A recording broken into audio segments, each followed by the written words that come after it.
Welcome to Every Dollar Counts, the podcast where we make personal finance simple and honest. Today, we're talking about one of the most important and most avoided topics in personal finance, creating a budget you can actually stick to.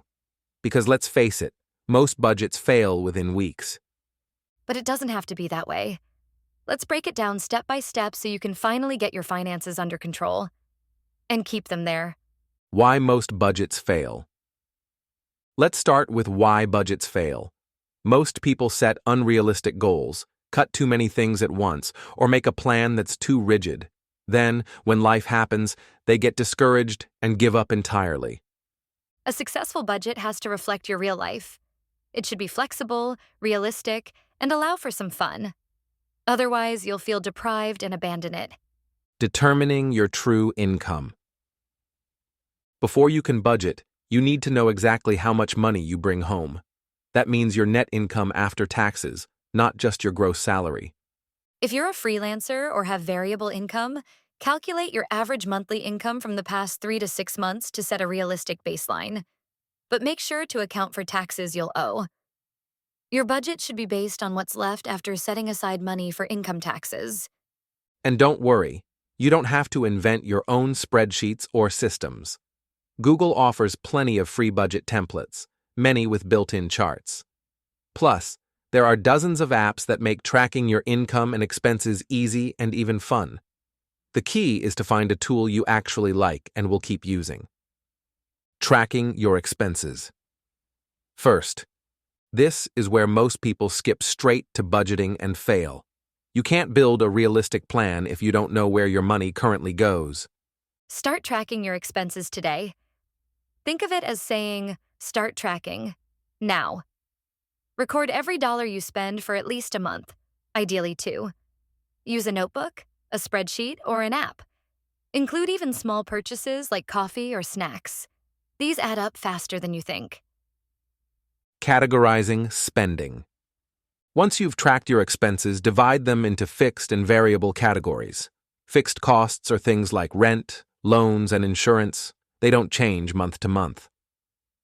Other examples of fixed expenses: utility bills, cell phone plans, internet subscriptions, car-related costs like insurance, fuel if you drive regularly, parking rent if you pay monthly, or a public transit pass if you don't have a car. Include TV subscriptions or any paid services you use consistently, like online tools or software for freelancers. Variable costs are things like groceries, entertainment, dining out, clothes, or hobbies. Don't forget irregular expenses like gifts, unexpected repairs, or medical bills, which can disrupt your budget if you don't plan for them. Choosing a budgeting method. Now it's time to pick a method. One popular choice is the 50-30-20 rule. This means you divide your net income into 3 parts. 50% goes to needs like rent, groceries, utilities, and insurance. 30% goes to wants like dining out, hobbies, or vacations, and 20% goes to savings or debt repayment. For example, if you take home $3,000 a month, $1,500 should cover your needs, $900 your wants, and $600 should go into savings or paying off debt. Another method is the envelope system.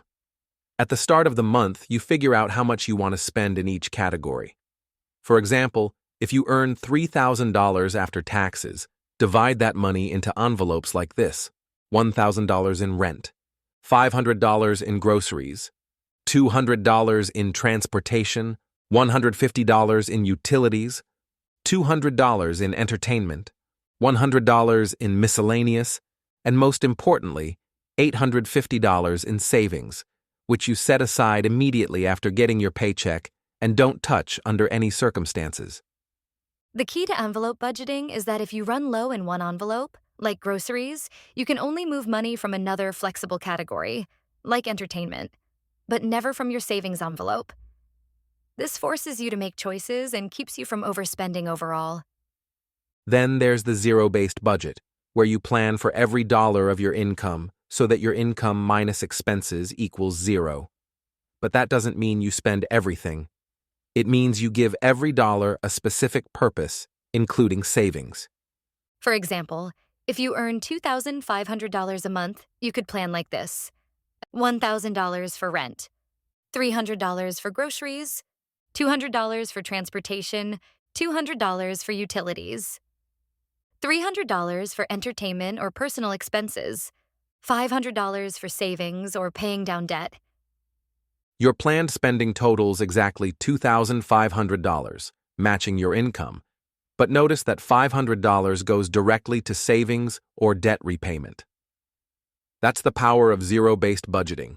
It forces you to include saving as a mandatory expense, instead of hoping you'll have money left over. Pick the method that matches your lifestyle and personality. There's no single right way, only what you can stick to long term. Automating and simplifying. Automation is the key to sticking with a budget. Set up automatic transfers to savings or debt payments right after payday, so you don't even see that money in your main account. Automate recurring bills when possible to avoid late payments, which can hurt your credit and throw off your budget. In some cases, enabling auto payments can even save you money. Many phone or internet providers offer discounts of $5 to $10 per month if you set up autopay. The fewer manual tasks you have to remember, the more likely you are to stay consistent. Adjusting and reviewing regularly. Life changes, and so should your budget. Review your plan at least once a month. Look for areas where you consistently overspend and adjust your categories. If your income increases, use the opportunity to boost your savings or debt payments. But if your income decreases, adjust your budget immediately. Cut non-essentials first, and look for ways to lower fixed costs, like switching to a cheaper phone plan or negotiating bills, so you don't slip into debt. Remember, your budget is a tool, not a prison. It should adapt as your life evolves. Building motivation to stick to your budget. Motivation is what keeps you going. Set small, achievable goals, like saving $500 or paying off a credit card, and reward yourself with something inexpensive when you reach them. Visual tools help too. Track your progress with a chart or a spreadsheet where you can see your debts shrinking or your savings growing. Sharing your goals with a trusted friend or partner creates accountability and helps you stay on track. Common pitfalls and how to avoid them. Many people forget about irregular expenses like holiday gifts or annual insurance premiums, and then blow their budget when these costs come up. Another common mistake is cutting too much at once, leading to budget burnout. If you suddenly deprive yourself of everything fun, you'll eventually rebel and overspend. Be realistic. Give yourself a small allowance for things you enjoy, so your budget is sustainable. Here's the process. Calculate your true income, track your spending, choose a budgeting method, automate payments, review regularly, and stay motivated with achievable goals. Remember, the best budget is the one you'll actually follow, not the one that looks perfect on paper but doesn't fit your life. Thanks for listening to Every Dollar Counts. Subscribe and share this episode with someone who wants to finally take control of their finances. See you next time. Thanks for staying with us. Don't forget to like, and we'll see you in the next episode.